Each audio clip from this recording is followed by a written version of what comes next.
Bart, I'm scared. Let's get out of here. Shut up! Where do you want it, Skinner? Not smart. Cool!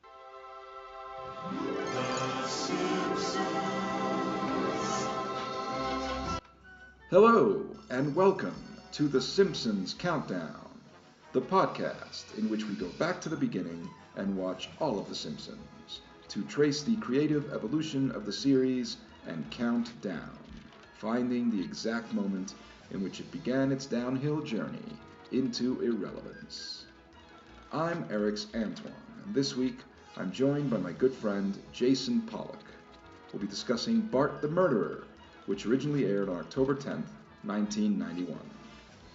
It was written by John Swartzwelder and directed by Rich Moore. In this episode, Bart stumbles into a mafia bar after having a terrible day at school. The owner of the bar is Springfield mobster Fat Tony, who subsequently hires Bart as a general errand boy and bartender. When Principal Skinner goes missing after punishing him at school, Bart is put on trial for his murder and framed as the real Don of the Springfield Mafia. But in the end, it turns out Principal Skinner merely suffered a ridiculous misadventure. It's declared a mistrial, and all is well. Joe Mantegna makes the first of his several guest appearances as Fat Tony. The episode also features a cameo role by Neil Patrick Harris as Bart Simpson in the ridiculous TV movie inspired by the episode's events. It's a very funny episode that shows real promise for what this season will be doing in the weeks to come. Pollock and I are about to break it down. So without further ado, here we go.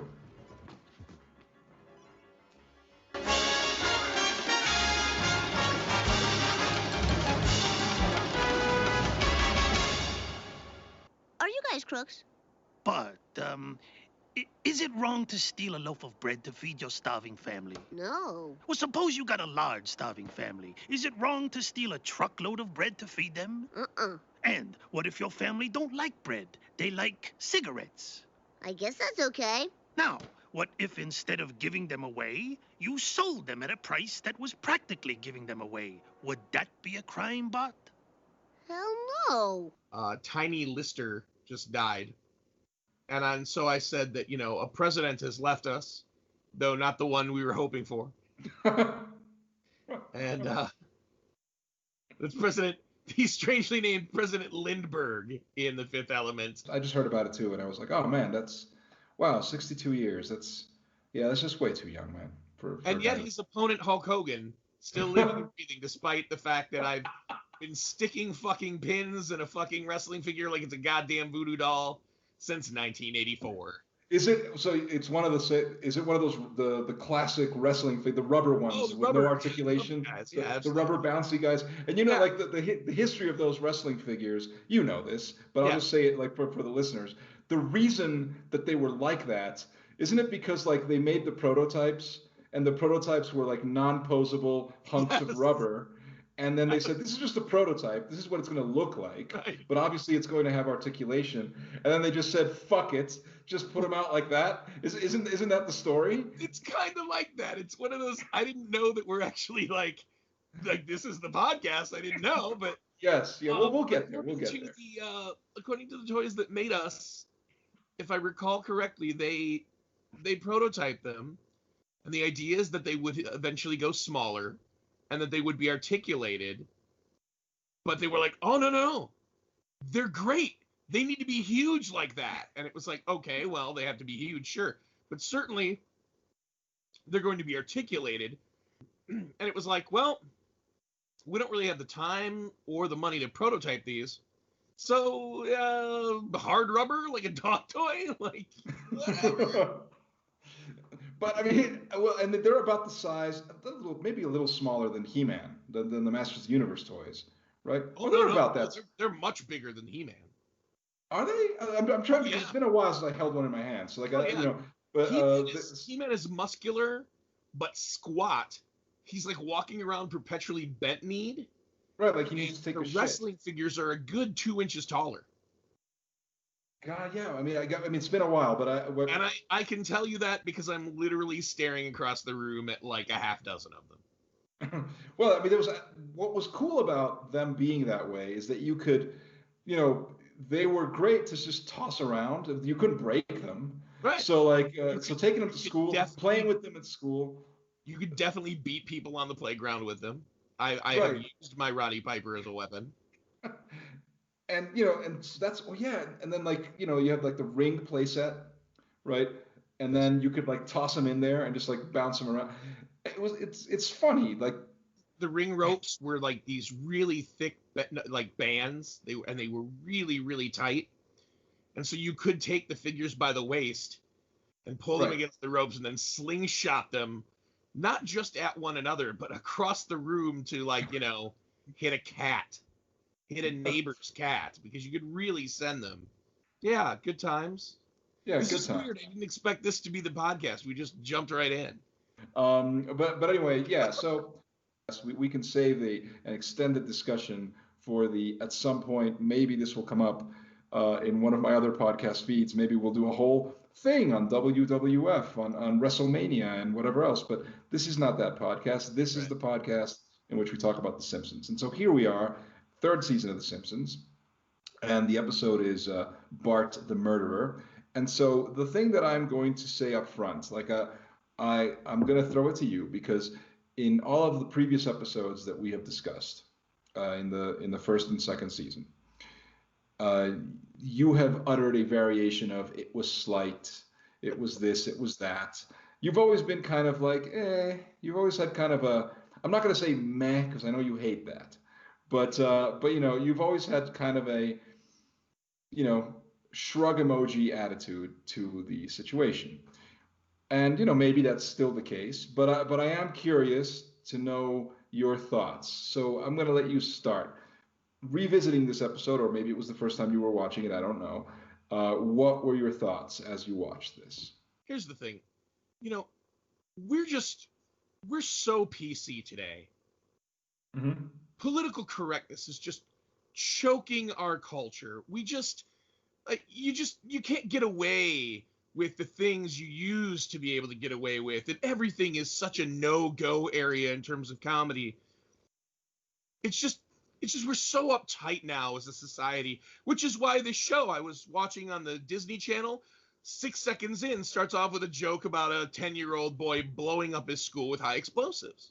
Mm-hmm. Mm-hmm. Yeah, they censored that right out because Disney, they're such censorship mavens, and we're so PC today. We're so PC. High explosives and school don't mix. It was a more innocent time. It's 1991, and so it's a little shocking to see that joke now. At the time, though, it just kind of felt like a joke. I maintain, and perhaps I don't know where you were living at the time. I don't know. I know that you've moved back and forth Yeah, between. I was in New York at the time, but I'll get to that. Go on. Because I kind of feel like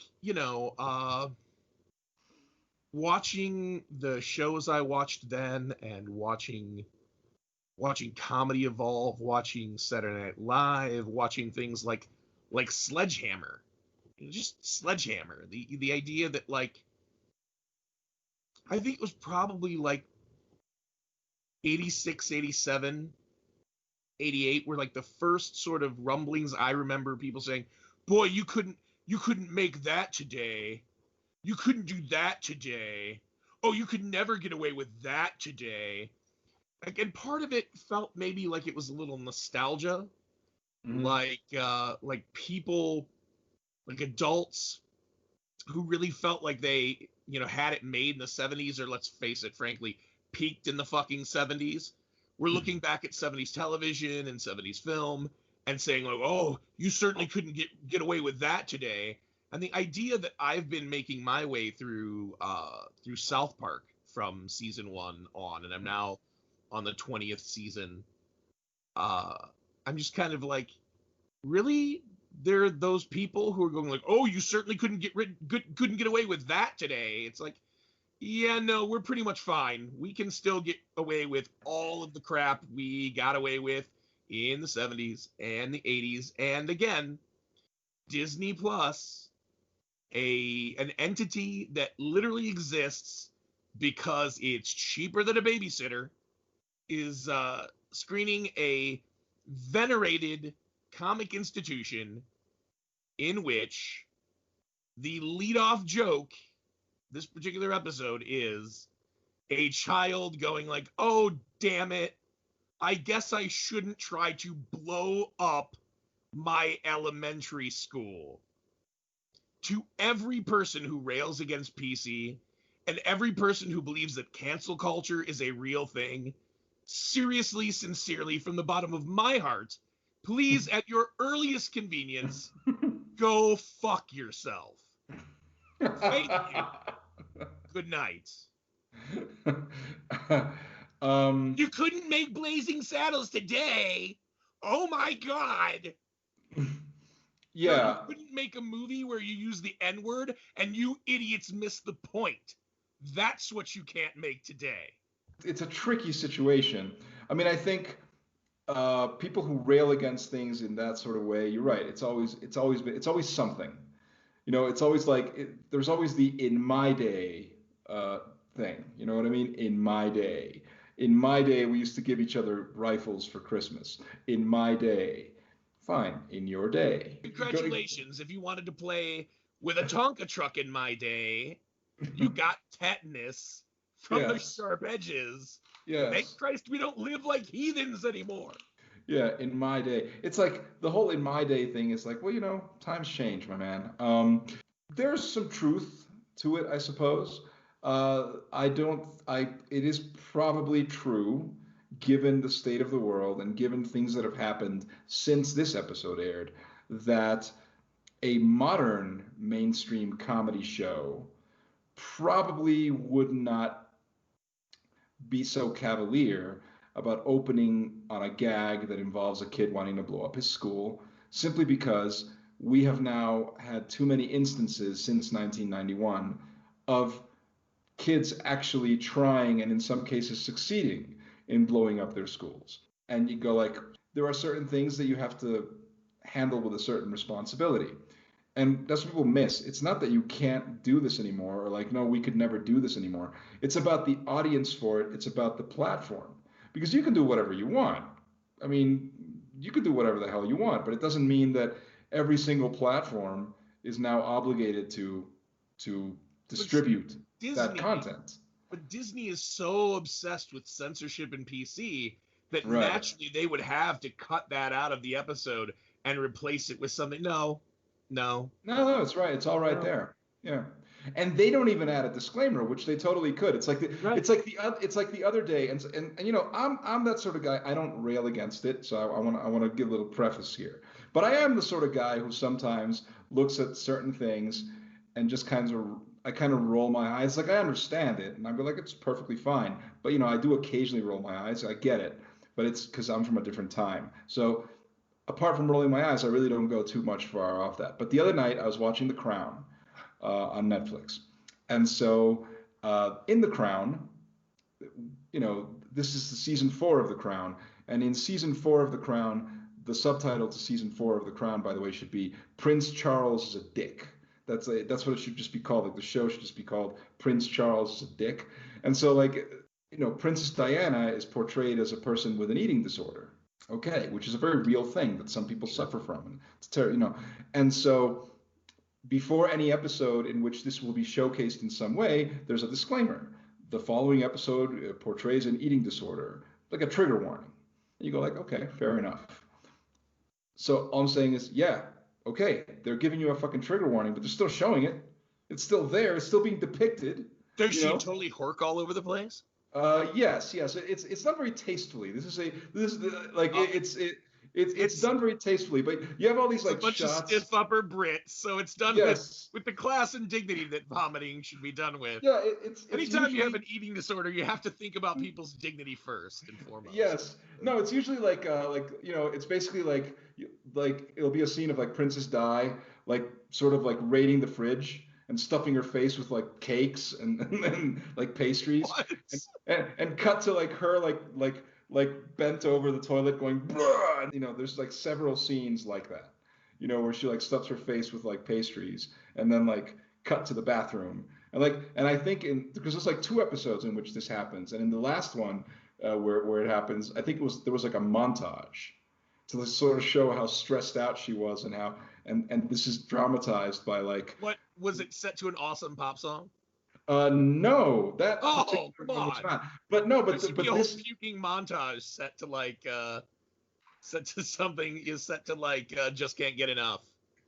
Yes, well, and Face mode. which would be era appropriate since okay, Yes, because exactly. this season takes place in the 80s, and at first I was a little bit like because there is of course yes the cool thing about this season for people like myself who enjoy 80s music and 80s pop, particularly 80s British pop, so like there's a scene in an episode which takes place before they got married, and I know for a fact that Prince Charles and you know and Princess Diana were married in 1981. I know that because in the closing credits to An American Werewolf in London, which is my favorite movie, in the closing credits to that film, there's a congratulatory message to Prince Charles and Princess Diana for their wedding. And that movie came out in August of 1981. So clearly their wedding had to be before that, right? Now, I didn't know the exact date, but I knew it was in 1981, and I knew it was before the release of An American Werewolf in London. This is making me sound like such a lunatic right now. But anyway, and so in this episode that takes place before they were married, right? You have like Princess Diana, like her clock radio goes off in the morning, and she's like, and it goes off with like Ultravox, Vienna, And in my head, I'm like, wait a minute, is that era appropriate? Right.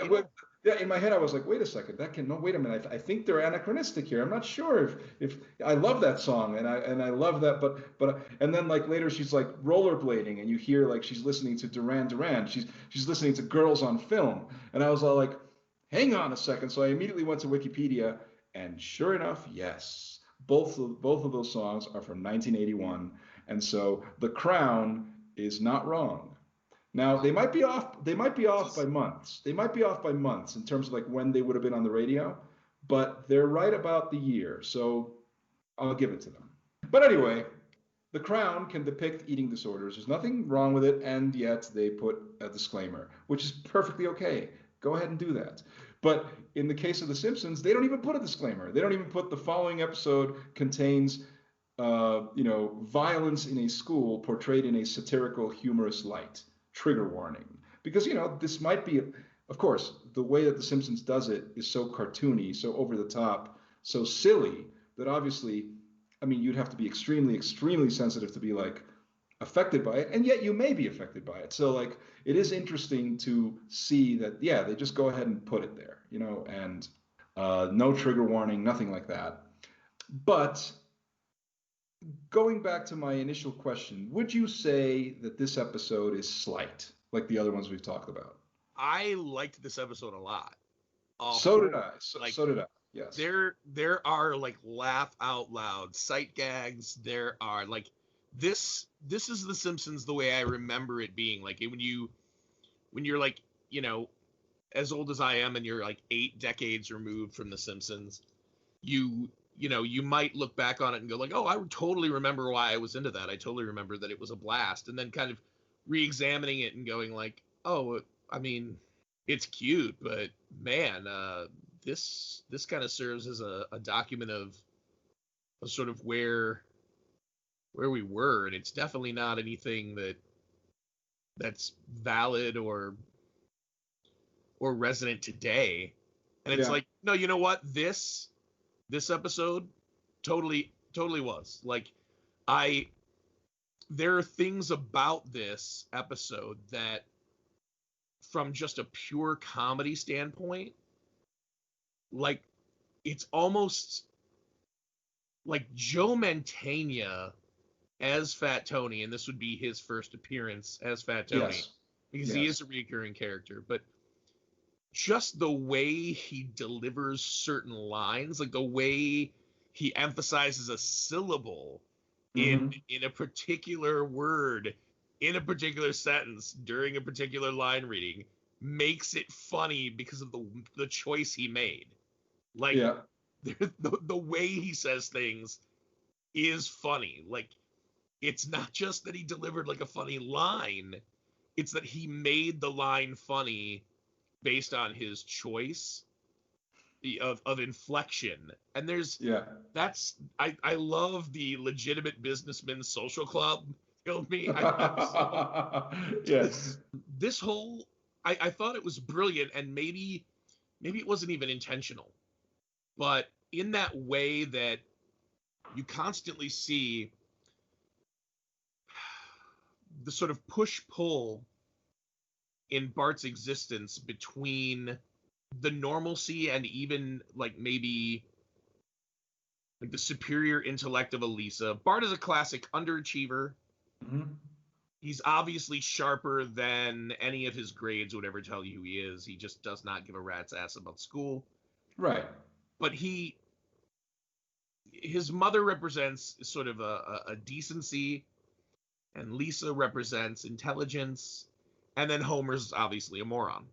And there's this push-pull that exists. Like we see Bart all the time kind of tripped up trying to listen to his better angels, like they literally appear to him sometimes. And sometimes it's his, nothing hurts him quite as badly as his mother's disappointment in him. And, he sort of has this, rivalry with Lisa, this contempt, this sort of faux contempt for Lisa, because she obviously is, by every metric of, society, she's better than he is. And he's just like, oh, well, if I can't be you, I'll, sort of dismiss how great you are. Mm-hmm. There's always this push-pull between, like, being a decent human being and just ending up your dad in this particular. And I'm not saying that everybody's dad is, but, you don't want to end up Homer. And the entirety of this episode, to me, could have been avoided. Bart's descent into a life of crime and ruin could have been prevented had his dipshit dad not stolen the police badge out of the bottom of a box of cereal at the beginning. It's almost as if Bart denied his opportunity to be a lawman, instantly retreats to the polar opposite and embraces a life of crime. Yeah. And his father wasn't like, ooh, I'm a cop now. Bart would have taken the badge, gone to school, been like, I'm a cop. And, granted, with Bart, you never know. He could have started instantly doing his Harvey Keitel in Bad Lieutenant impression. We don't know for sure. He would have started using it to, like, get preferential treatment or shake down kids in class. But there he was. He was all set for a path toward the law, but his idiotic father deprived him of his badge, and so instantly falls into a life of crime, literally falling down a flight of stairs while having the sort of like the worst day of his life. And then again, in a show that's just, beyond the pale, like he has guns put in his face, like multiple times. Mobsters put guns in a 10-year-old's face like 3 times during this episode. But tell me again about how, so PC. Disney, where is thou trigger warning, Disney? What have you done, Walt?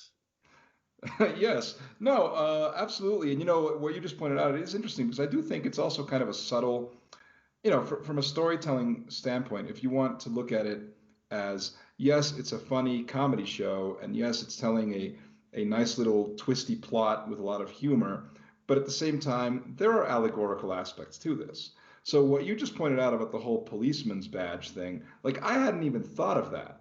But as you were describing it now, it occurred to me, you know what? There is an allegorical quality to that. Because, it's Bart having some kind of an ambition, even if it's subconscious, right? He wants that toy from the cereal box. His dad takes the toy. His dad holds him back. These are little allegorical touches. And so you said that you thought it was a great episode, and I'm glad to hear you say that because I totally agree. And the thing is that, and watching it again, of course, I had a great time. I enjoyed it a lot. It's full of laughs, as you said. But of course, I also took I went back in time a bit in my head because I remember I watched this when it aired. Unless so you told me like you asked me like where was I at this time? Yeah, I was living in New York at the time and in junior high in 8th grade. And I remember when this aired. And what I do remember clearly at the time that this aired, this is early in the third season. And you know, the third season has started off with a bang, so to speak, with the episode that Disney Plus doesn't want you to see. But then after that, you know, a couple of more episodes. But what I do remember is that I this episode made an impact on me. I really enjoyed it, had a lot of laughs, and I remember thinking at that time that it was the best episode of the show that I had seen at that time. I remember thinking that. I remember thinking, wow, this is like the funniest episode I've seen of The Simpsons up until now. This is a pretty ugly looking show overall. Mm-hmm. But the dream sequence when Principal Skinner comes back from the dead, he's like crawls out from, you know, the dirt and he's like, you killed me, Bart. It's like, right, yeah. Visually it's such a cool imaginative sequence, and there are multiple overlaid cells with the backgrounds moving and the foreground twisting, and you're like, wow, this is actually like not only does this in terms of its humor remind me of what I liked about The Simpsons in the first place, but even though the show looks rough in HD, you can see that by the third season, they're operating from a real place of like artistic ambition as well.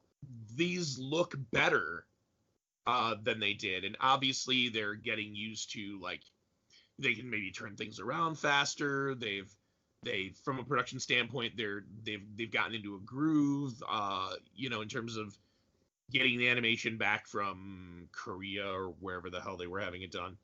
And so it feels like this is a better looking show than it had been in the 2 seasons prior. That could just owe to the fact that it was such a phenomenon that Fox was like, yeah, you know what, we can open a wallet and we can maybe give you guys more time or a little more of a budget so that you can sort of indulge your creative fantasies. Because really, at the end of the day, you know, the premise of the show is essentially, you know, cartoon married to children. It's the Flintstones, it's the Jetsons, it's a situation comedy, it's a family situation comedy, but we animated it. And it quite often doesn't do a whole hell of a lot with that, especially the first season. But here, this is like, you know, it creatively, like visually, this is a really creative and fun and fast moving episode. And that's kind of what I'm getting at. This was an episode that impressed me right off the bat. You're right, and they do a lot of they start to do more interesting things with the animation. They start to sort of take it to a different level. They tried some impressionistic things here and there in the first 2 seasons, sure, but they're starting to be a little bit more creative, and they put more sophistication into the storytelling, where, you know, so they can mine a lot more humor. I mean, it's still the Bart Simpson show. It's still that. This is the season where they're going to start to discover that, you know what, this show works a lot better, or at least it opens ourselves up to tell more interesting and expansive stories if we make Homer the main character, because we can just do more interesting things when he's the central character. Because when it's Bart, you know, he's a kid. I mean, there are limitations to what you can do when he's the central character. And this isn't supposed to be a kid's show anyway, so let's go ahead and open this up. And this is the season where that really starts to happen. But, you know, here they go, well, you know, Bart, it's still the Bart Simpson show, but they tell a pretty clever, fun gangster movie parody and murder mystery parody and all that kind of rolled into one. So you really see that sophistication. And I, you know, like, I'm a fan of gangster movies, and I was even then. And so I enjoyed all the parodies. You know, I enjoyed the Goodfellas parodies and the Godfather parodies and all the stuff that they did were very funny. And of course, Joe Mantegna was already a character actor that I had, you know, that I was familiar with and I enjoyed. I like him even more now. And it's funny when you mentioned that I agree with you, but he's fantastic as Fat Tony. And it turns out that I think that's like his favorite character. Like, of anyone he's ever played. Fat Tony is like his favorite character, to the point that, like, he'll always say yes Like he'll come on to do Fat Tony even if all he's gonna do is cough. Like that's how much he loves Fat Tony, and you could tell he totally loves the character because he tears into it with relish. And so like I think my two favorite things of Joe Mantegna are actually Fat Tony and that one scene in Thinner where where he goes into where after he's like attacked the gypsies, right? Like he goes back and he like walks up to like the leader. It's like, I've got a picture of the person who attacked your camp, and he takes out his own picture, and it looks like a passport picture. And that's like my favorite. You're right. He makes very interesting choices. Like at the end of the episode when Bart is basically telling him off, right? Because like they just tried to set him up. They tried to frame him for murder, right? And and then he's like, get bent. He's like, I deserve it. I deserve that, whatever. And then, and Bart's like, it's like, if I learned one thing, it's that crime doesn't pay. And then he's just like, yeah, you're right. And then like the procession of limos, and the family just stands there and watches each limo just drive away, and like one after the other, as like the faux Godfather-y type of music plays in the soundtrack.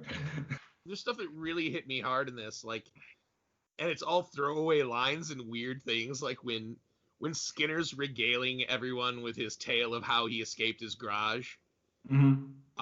And he says that he was menaced in his office by a gang of toughs, and a gang of toughs. What's next, Skinner? Ne'er-do-wells are coming for you. Like, a gang of toughs is just such a perfect way for a school principal to describe the. I don't have any meetings with large men scheduled today. I love there's like a little bit of a kind of a subplot sort of gag, a little, it's a running gag where, Skinner has Bart in detention, and he's having him like lick envelopes. It's like, you could turn it into a game, see how many you can do in an hour, and then try to beat that record or whatever. And then like later when he's telling the story, like, I was trapped under the books. It was like, I made a game of it. So I saw how many times I could bounce in an hour and then try to beat that record. There's a fleshing out of Skinner in this episode that's interesting. Even though he's not in the whole thing, but like in the little bits that you see of him, they really flesh him out in a fun way. Add layers to the character, make him. It's one of those episodes that sort of makes him endearing, as opposed to just a foil for Bart. He's actually kind of an endearing character. Can I ask you a question? When you talk about endearing, mm-hmm. you talk about fleshing him out. There's a part of me, and this is just me kind of wondering, like, it's like, what were they going for there? The absurdity of getting trapped under newspapers and then like MacGyvering his way out suggests to me that he's lying. There's a part of me that feels like right before he sort of bursts into the courtroom, there's the notion, I forget exactly how the dialogue exchange goes, but there's a bit of dialogue to suggest that this little boy's life is ruined. We've lost him to like corruption and ill repute and murder. Mm-hmm. And then it's like Skinner barges in and basically saves Bart from the chair. In his wildest fears, he imagines that he's going to be electrocuted. But I feel like I remember when I saw the episode, I was like, that's weirdly convenient.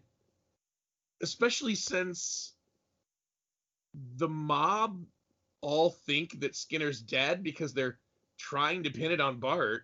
They left him somewhere for dead, and he made up an elaborate, stupid story to exonerate Bart so that maybe we haven't lost Bart to crime and moral rot. Like, he's completely making that story up. The mob left Skinner somewhere to die, and he made it back to Springfield and made it into the courtroom and said, no, none of that happened at all. So it's like, now the mob is out of it, but also Bart's not a murderer. Right. Okay. Well, I had not thought of that, but that's a very good theory. That's a very like clever theory, and it's a believable theory, where like you're saying, okay, the mob did try to kill him. left him for Why? dead. What crime Yeah. are they pinning on Bart exactly? Right. They Yeah. try Well, to obviously, Yeah, right. right. But at the same time, you go like, well, it's not like they put two in the back of his head. Clearly, they just beat him and then like just left him somewhere. If that were the case, right? So your point is that he wouldn't try to incriminate the mob either. Like he'd make up this story so that he basically lets the mob off the hook and Bart off the hook. That's a good theory. I don't know. It's certainly not. I don't know that it's in the text of the episode, but Oh no, it's yeah, fan canon. Excuse yeah. me. I'm going to have It's to go kill myself now. It's it's it's head canon. Please kill me. Please shoot me in the throat repeatedly until the bullets decapitate me. Is how much I hate myself right now. Thank you for that. Thank you. no, I approve of your fan canon because it's actually a clever theory. I hadn't thought of it. And the funniest, I think it's really funny too that like okay, so the case is solved, right? Bart is exonerated, so is the mob. It turns out that no one killed anybody, whatever. And yet the TV movie starring Neil Patrick Harris And Joe Mantegna. and Joe Mantegna as Fat Oh, Tony. meta. That TV movie, which airs after after all this has happened, still portrays Bart Simpson as like a vicious murderer. And they spoil it in the trailer for the for the TV movie. They it's a really funny funny bit. That was always my favorite bit, just like the way it's framed. And like Bart just loves that. Like Bart is like he can't wait to see that movie because he loves the way he's being portrayed in the movie. He thinks it's awesome. One of the things we haven't talked about is the very brief time spent at the chocolate factory, which ends up being this grotesque nightmare where kids are swimming in the chocolate and dumping their personal items into it, rolling the chocolate guy, and then of course Troy McClure introducing the history of chocolate, the most racist film of all time. And there's another thing. It's like you say to yourself, how many times have I heard people like, you couldn't make Blazing Saddles today? I think the first time I heard that was with the rise of sort of it's interesting. It's right about then is the first time I'd heard it because Spike Lee's films are taking off. At that point, I remember 91, he'd have been hard at work on Malcolm X. Sure. And when things like that enter the culture, leave it to the most fragile people within the culture. I'm speaking, of course, of white men, to go like and get pissy about it. You couldn't make Blazing Saddles today. Like that's the thing. It's like they saw a bunch of guys, white dudes in cowboy hats in a movie using the N-word, and missed that it made fun of them. Like that, it's an anti-racist film, but you say it couldn't be made today. The fact of the matter is, though, we've been making that movie. I mean, Spike Lee has made anti-racist films, and he's been making them his entire career. And they are, if not as funny as Blazing Saddles, because they're not all meant to be funny, Right. they're at least as explicit as Blazing Saddles. I mean, this idea that we can't make those movies or those shows or do that thing because we're all too fragile and there are so many snowflakes looking for their safe space is so much bullshit. And literally, there's a parody where we're kind of having this racist history of chocolate regurgitated on us that's obvious, like, bullshit. Yeah. But then the South American native literally turns to the camera and becomes the Cleveland Indians mascot. Overlay them and see if I'm fucking wrong. I'll give you a hint. I'm not wrong. Like, it's literally like a bunch of, white writers in a white writers room going like, yeah, we're pretty racist as a society, and And this is something here. This is a little something we can do to kind of shout that out. And it's Yeah, that's actually a good point, and you're right. I think that, and I think that's deliberate. And I think it's a yeah, deliberate statement. I think it's a deliberate statement being made. And to your point about the whole Blazing Saddles thing, yeah, I think it's very stupid when people go to the extreme of saying again, like that couldn't be made today. I'm like, I mean, movies like it, and as you pointed out, or even more explicit than it, have been made since it and continue to be. If it were true that you couldn't make a movie like Blazing Saddles today, I mean, I don't know how long it's been. It's probably it's been almost a decade now, I guess. I don't know, but Quentin Tarantino was able to make Django Unchained. No one stopped him from making that movie. Jordan Peele You made know, Get Out. Jordan Peele may Get Out. When people say that, I always ask myself, what do you mean? Because here, like, if somebody were trying to censor Blazing Saddles, that's one thing. But no, it's there. You can see it. It's available. So that's not happening. So that argument is false. And then when you say you can't make a movie like it today, I'm like, I don't know what that means. Like, it really is just about going like, well, in Blazing Saddles, plenty of white people say the N-word, and that's funny. It's like, no, you're not supposed to side with them, but seeing as that you literally look like you were raised on the set of Hee Haw. Sorry, I went on a tangent. It was weird. Yeah, no, it's fine. It's understandable. So, so what's our final word on this episode? I think we can agree that it's great. Yeah, super funny, super hilarious. Yeah. Paced really quick, like it moves. Yeah. And there are episodes of The Simpsons I feel were slowly paced and, sort of grabbed at gags that were kind of like, why are you going there? Like, that's a stale reference you're making when you made it. But I mean, Goodfellas was happening right when this happened. And as I recall, like, I think I read something about them actually coming up with the idea of Bart as a delinquent falling in with a real batch of criminals. And then Goodfellas was happening, or Goodfellas happened, and right. they were able shortly before this, yeah. And they were able to, before it was animated, while they were still in the writing process, actually quickly add a few like choice references and sort of, make it sort of timely, make it, of the moment. And so it does. It feels like, it's of its moment. It was like, it was a story they put into production at just the right time. It felt fresh. It has real velocity to it. There aren't any of the false moves that I felt like other episodes have made, where there's sort of a lackluster or sort of uninspired B plot that's just kind of shoring up the runtime. Like, this all feels necessary.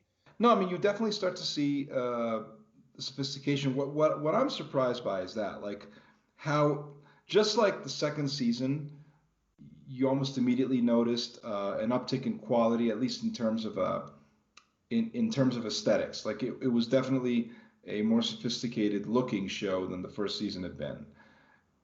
But now in this case, there's almost immediately a sharpness. You start to right away see an uptick in the quality of the writing and the storytelling. And so it's like you said, when you watch this episode, you thought to yourself, right, this reminds me why I would have liked this back then. Because when I look back on The Simpsons, I remember things that are like this. I remember these episodes. I remember gags like this type of pacing, this type of humor. This is not what I was getting in the episodes that we watched in the first two seasons, right? Where it really does feel that it's not something you could have done in live action on broadcast television in India. Yes. I mean, more like this is an ambitious episode. This is an ambitious episode of television that a live action show could not have done. Definitely not a sitcom episode. And I think that at this point with the third season, you start to see a certain confidence where they say, you know what, we can do whatever we want. So let's just do whatever we want, and you really start to see that in the third season. Yeah, there are episodes of the second season where they're very inspired. They go places, they go to more ambitious places, yes.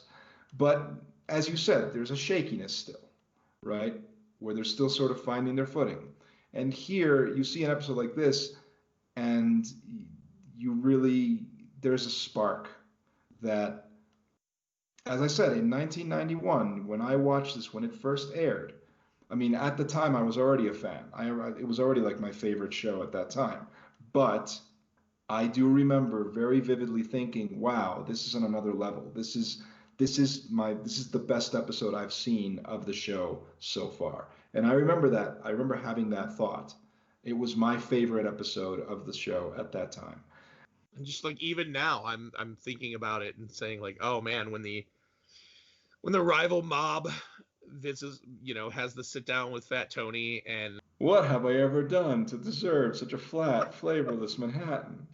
There's so much good throwaway stuff in it and that's one of the things that also reminds me of what I feel like the best Simpsons episodes are really capable of doing, where it's sort of breakneck in terms of like, we're just going to throw the dumbest stuff at you, and some of this is going to sail over people's heads, and some of it's going to hit that sweet spot.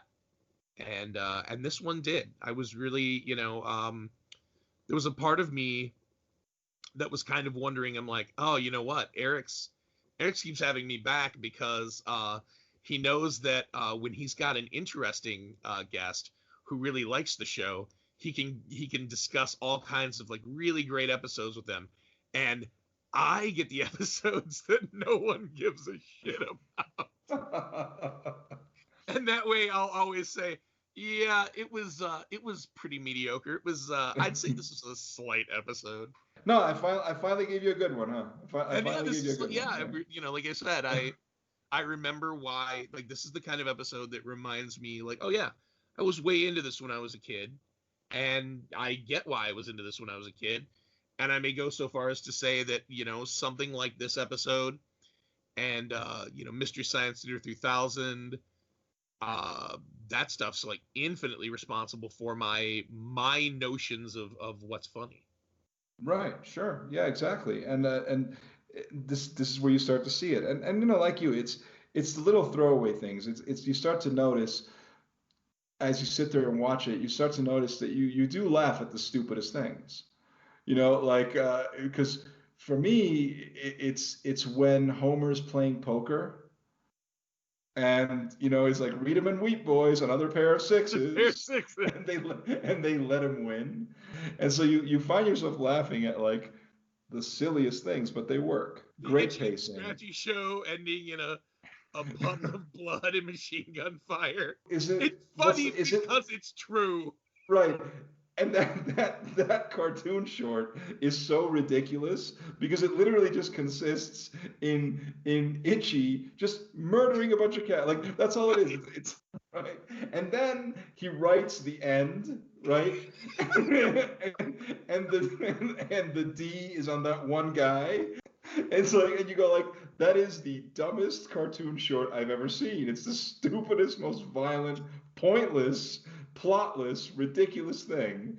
And the whole thing, it's funny because it's true. What? Police brutality, I guess. And the music.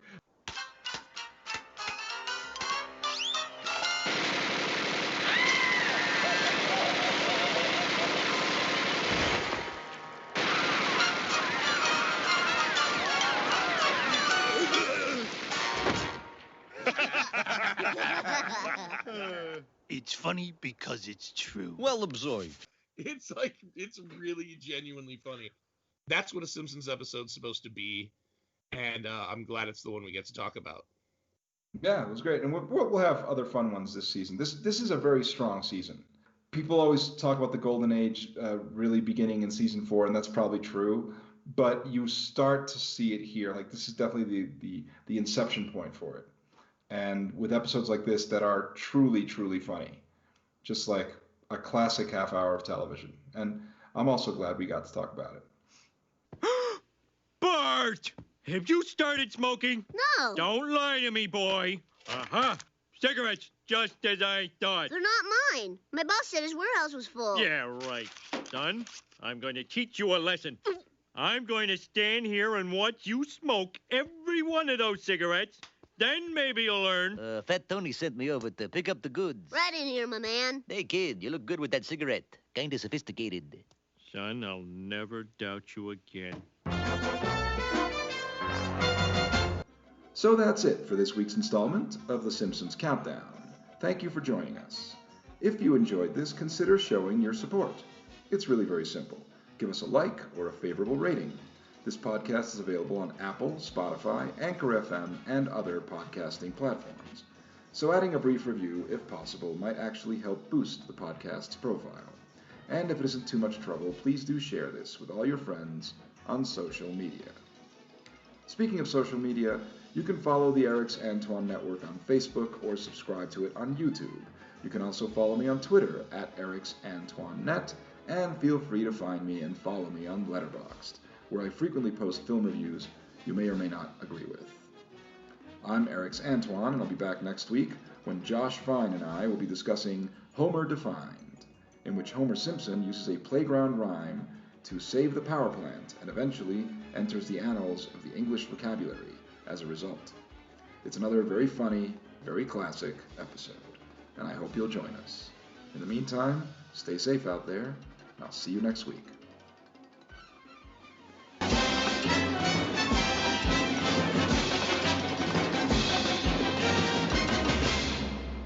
And when I get in that ring, lovely Elizabeth, I'm going to be nothing but businessman. I'm going to be all business because there are no friends.